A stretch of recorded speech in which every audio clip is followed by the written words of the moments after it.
Welcome to Surya academy. Surya academy நீங்கள் இது வரைக்கும் சப்ஸ்கிரைப் பண்ணாமல் இருந்தீங்கன்னா சப்ஸ்கிரைப் பண்ணிடுங்க. பக்கத்தில் இருக்கிற பெல் பட்டனையும் ப்ரெஸ் பண்ணிடுங்க.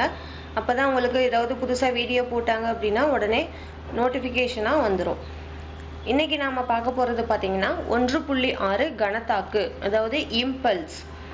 இதில் என்ன பார்க்க போகிறோம் அப்படின்னா, மிக குறைந்த கால அளவில் மிக அதிக அளவு செயல்படும் விசை கணத்தாக்கு விசை எனப்படும். அதாவது கணத்தாக்கு விசை என்னன்னா ஒரு குறைந்த கால அளவு குறைவாக இருக்கும்.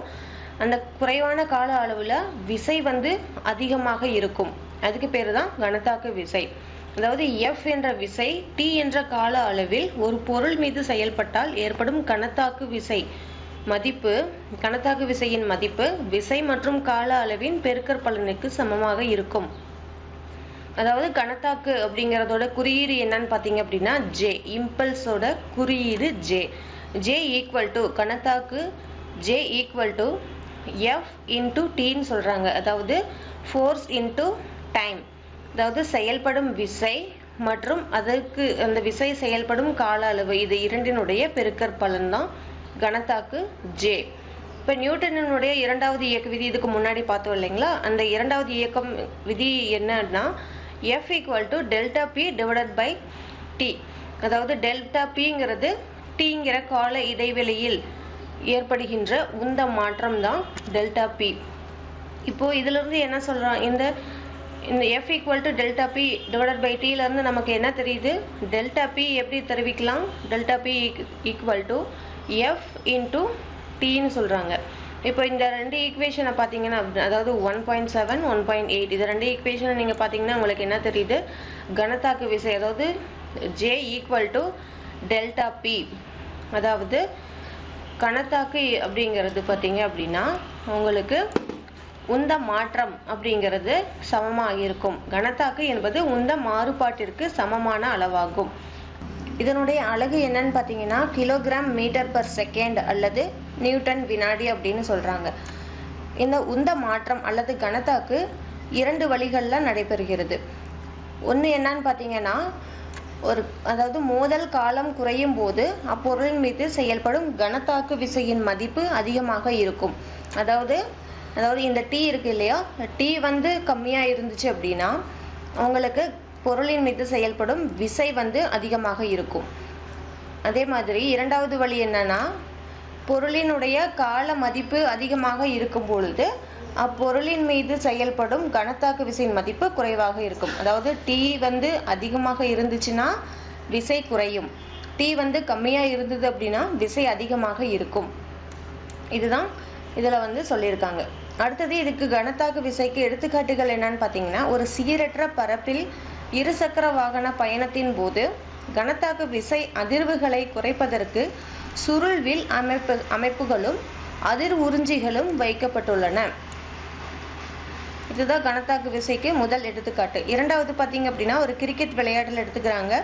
அதில் வேகமாக வரும் பந்தினை பிடிப்பதற்கு, வேகமாக ஒரு பந்து வந்துட்டு இருக்கு, அந்த பந்தை கேட்ச் பிடிக்கிறதுக்கு என்ன பண்ணுறாங்க, விளையாட்டு வீரர்கள் கையினை பின்னோக்கி இழுத்து மோதல் காலத்தை அதிகரிக்கிறார்கள். அப்படி அதிகரிக்கும் பொழுது அவரது கையில் பந்து ஏற்படுத்தும் கணத்தாக்கு விசையினுடைய அளவு குறைகிறது. மோதல் காலத்தை அவங்க அதிகரிக்கும் பொழுது கணத்தாக்கு விசை குறைகிறது. இதுதான் இதுக்கு எடுத்துக்காட்டு, கணத்தாக்கு அப்படிங்கிறதுக்கு எடுத்துக்காட்டு. அடுத்து நம்ம பார்க்க போகிறது 1.7 நியூட்டனின் மூன்றாம் இயக்க விதி. மூன்றாம் இயக்க விதி என்னன்னு பார்த்தீங்கன்னா, ஒவ்வொரு விசைக்கும் சமமான எதிர்விசை உண்டு. விசையும் எதிர்விசையும் எப்போதும் இருவேறு பொருள்கள் மீது செயல்படும். நியூட்டனினுடைய மூன்றாம் இயக்க விதி என்னன்னு பார்த்தீங்கன்னா, ஒவ்வொரு விசைக்கும் சமமான எதிர்விசை உண்டு. விசை மற்றும் எதிர்விசை இது இரண்டும் என்ன பண்ணுவாங்க, எப்போதும் இருவேறு பொருள்களின் மீது செயல்படும் அப்படின்னு சொல்லியிருக்காங்க. அதாவது A என்ற பொருள் ஒன்று B என்ற பொருளின் மீது FA என்ற விசையினை செலுத்துகிறது எனில் B ஆனது தன் எதிர்விசை FB-ஐ A மீது செலுத்தும். இவற்றின் எண் மதிப்பு சமமாக இருக்கும். ஆனால் அவை ஒன்றுக்கொன்று எதிர் திசையில் செயல்படும். அதாவது FA equal to minus FB. இதில் என்ன சொல்கிறாங்கன்னா, ஒவ்வொரு விசைக்கும் சமமான எதிர்விசை உண்டு அப்படிங்கிறது தான் நியூட்டனினுடைய மூன்றாம் இயக்க விதி. இதில் என்ன சொல்கிறாங்க, ஒரு பொருள் ஏன்னு ஒரு பொருள் இருக்குது, அந்த பொருள் வந்து பிங்கிற பொருள் மீது ஒரு விசையை செலுத்துது அப்படிங்கிறப்போ இப்போ என்னாகும், பி அப்படிங்கிற பொருள் வந்து அதாவது அதாவது ஏ செலுத்தின விசை, அந்த விசைக்கு எதிர் விசையை ஏ மீது செலுத்தும். இதுதான் இதனுடைய மூன்றாம் இயக்க விதி. ஆனால் இந்த விசையினுடைய எண் மதிப்பு பார்த்தீங்கன்னா இரண்டும் சமமாக இருக்கும். ஆனால் ஒன்றுக்கொன்று எதிர் திசையில் செயல்படுறதுனால என்னாகும், FA ஈக்குவல் டு -FB அப்படின்னு சொல்கிறாங்க. ஒன்றுக்கொன்று எதிர் திசையில் செயல்படுது. இதுக்கு சில எடுத்துக்காட்டுகள் என்னன்னு பார்த்தீங்கன்னா, இப்போ பறவைகள் தமது சிறகுகளின் விசை மூலம் காற்றினை கீழே தள்ளுகிறது. காற்றானது அவ்விசைக்கு சமமான விசையினை அதாவது எதிர் விசையினை உருவாக்கி பறவையை மேலே பறக்க வைக்கிறது. இப்போ பறவைகள் வந்து எப்படி பறக்குது அப்படின்னு பார்த்தீங்க அப்படின்னா, பேசிக்காக பறக்கிறப்போ அதனுடைய இறக்கைகள் சிறகுகளை வச்சு பறக்கும்போது அப்போ உபயோகப்படுத்தும் போது என்னாகுது, ஒரு விசை ஏற்படுது. அந்த விசை மூலமாக காற்றினை கீழே தள்ளுது. அப்போ கீழே தள்ளும் பொழுது காற்று என்ன பண்ணுது, அந்த கீழே தள்ளுது இல்லைங்களா, அந்த விசைக்கு பறவைகளோட சிறகுகளின் மூலமாக ஏற்பட்ட விசைக்கு எதிர்விசையை ஏற்படுத்தி ஈக்குவலான எதிர்விசையை ஏற்படுத்தி பறவையை மேலே பறக்க வைக்கிறது. அடுத்து இன்னொரு எடுத்துக்காட்டு என்னன்னு பார்த்தீங்கன்னா, ஒரு நீச்சல் வீரர் இருக்காரு.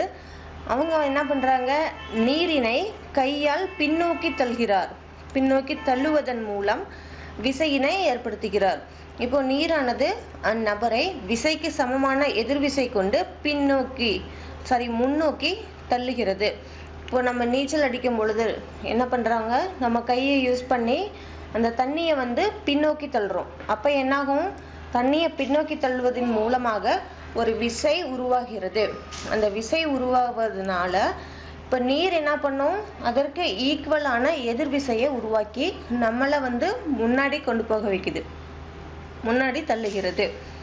அடுத்து பார்த்தீங்க அப்படின்னா துப்பாக்கி சுடுதலில் குண்டு விசையுடன் முன்னோக்கி செல்ல அதற்கு சமமான எதிர்விசையினால் குண்டு வெடித்த பின் துப்பாக்கி பின்னோக்கி நகர்கிறது அப்படின்னு சொல்கிறாங்க. இதுதான் 3 எடுத்துக்காட்டுகள் நியூட்டனினுடைய மூன்றாம் இயக்க விதிக்கு சொல்கிறாங்க. அதாவது பேசிக்காக என்னது, ஒவ்வொரு விசை நம்ம எந்த விசை செலுத்தினாலும் அதற்கு ஒரு எதிர்விசை இருக்கும் அப்படிங்கிறது தான் நியூட்டனினுடைய மூன்றாம் இயக்க விதி.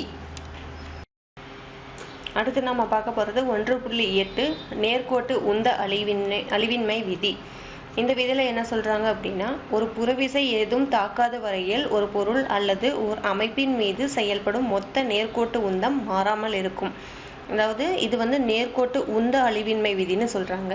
இதில் என்னன்னா, ஒரு பொருள் அல்லது ஒரு அமைப்பில் புறவிசை எதுவும் செயல்படாத வரை என்னாகும், நேர்கோட்டு உந்தம் அந்த அமைப்பின் மீது அந்த பொருளின் மீது செயல்படும் மொத்த நேர்கோட்டு உந்தம் மாறாமல் இருக்கும் அப்படிங்கிறது தான் நேர்கோட்டு உந்த அழிவின்மை விதி அப்படின்னு சொல்கிறாங்க. அதை வந்து ஒரு எடுத்துக்காட்டு மூலமாக எப்படி சொல்கிறாங்கங்கிறத நம்ம பார்க்க போகிறோம். நேர்கோட்டு உந்த அழிவின்மை விதி, அதுக்கு எடுத்துக்காட்டு பார்க்க போகிறோம். இந்த எடுத்துக்காட்டில் என்ன சொல்கிறாங்க அப்படின்னா, இப்போ A, B அப்படிங்கிற 2 பொருள் இருக்குது. அதனுடைய நிறை பார்த்தீங்கன்னா M1 மற்றும் M2. அதனுடைய ஆரம்ப திசைவேகம் U1 மற்றும் U2ன்னு சொல்லியிருக்காங்க. அடுத்தது A ஆனது Bயை விட அதிக திசைவேகத்தில் செல்வதாக கருதுவோம். அதாவது இதில் என்ன சொல்கிறாங்க, இந்த ஏயினுடைய திசைவேகம் U1 வந்து கிரேட்டர் தேன் U2 இருக்குது அப்படின்னு நம்ம எடுத்துக்கிறோம். இப்போது ஒரு Tங்கிற கால இடைவெளியில் என்னாகுது, AB இரண்டுக்கும் இடையே மோதல் ஏற்படுகிறது அப்படின்னு எடுத்துக்கிறாங்க. அப்போ என்னாகும், மோதல் ஏற்பட்டதுக்கு அப்புறமாக அதனுடைய திசைவேகம் வந்து மாறுபடுது. அதாவது திசைவேகம் U1 ஆரம்ப திசைவேகம் U1லேருந்து மோதலுக்கு பிறகு V1 சேஞ்ச் ஆகுது. அடுத்தது U2 அப்படிங்கிற ஆரம்ப திசைவேகம் Bயினுடைய ஆரம்ப திசைவேகம் மோதலுக்கு பிறகு V2 அப்படின்னு சேஞ்ச் ஆகுது. இப்போ இதிலிருந்து நியூட்டனினுடைய இரண்டாம் விதி என்ன சொல்லியிருக்காங்க, நியூட்டனினுடைய இரண்டாம் விதிப்படி விசையை வந்து நம்ம இதில் தெரிவிக்க போகிறோம். அதாவது Bயின் மீது செயல்படும் B அப்படிங்கிற பொருள் மீது Bயின் மீது A செயல்படுத்தும் விசை அப்படிங்கிறது தான் FA.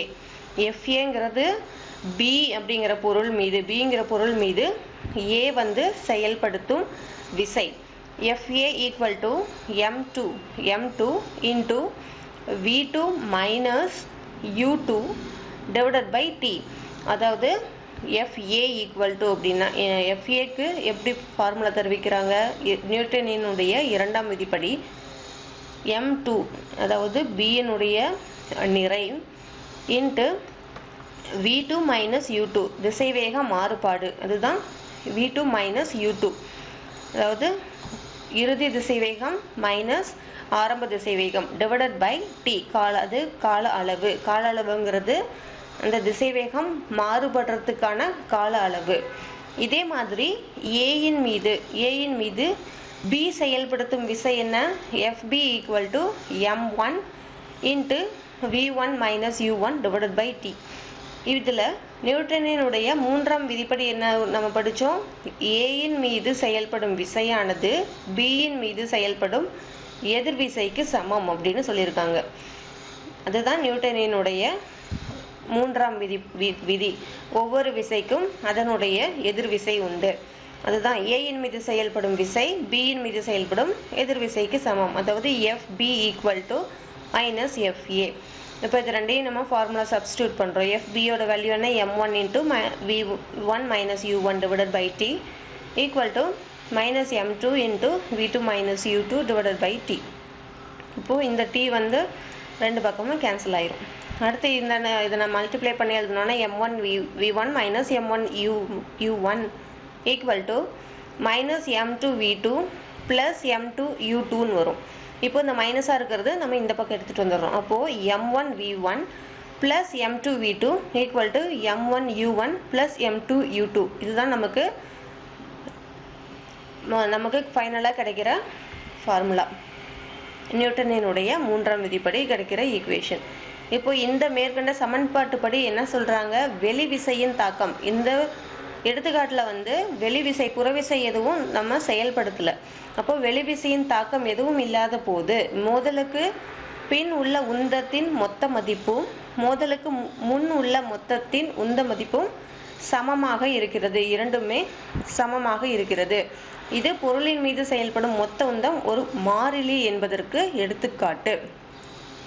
இதுதான் உந்த அழிவின்மை விதி அப்படின்னு சொல்றாங்க. நேர்கோட்டு உந்த அழிவின்மை விதி அப்படிங்கிறது. நேர்கோட்டு உந்த அழிவின்மை விதினா என்ன அப்படின்னா, புறவிசை எதுவும் செயல்படாத போது, எந்த புறவிசையும் செயல்படாத பொழுது அதனுடைய விசை வந்து விசையில், அதாவது உந்தம் வந்து உந்தத்தில் எந்த மாறுபாடும் இருக்காது அப்படிங்கிறது தான் நேர்கோட்டு உந்த அழிவின்மை விதி.